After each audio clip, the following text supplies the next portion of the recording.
What's up, tribe? Rain or not, we making a fire today. Or at least trying to. Step 1, friction.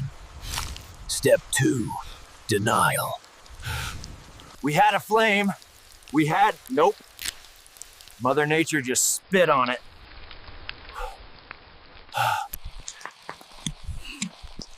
So apparently this shiny rock and this sharp rock go together. Why?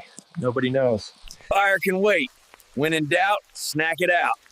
Pretty sure this ain't poisonous. Y'all ever feel personally attacked by the sky?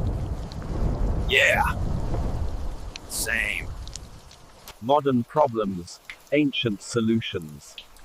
This leaf has zero coverage, but I respect it. No fire, no shelter, no problem. Like, comment, and grunt if you feel my pain.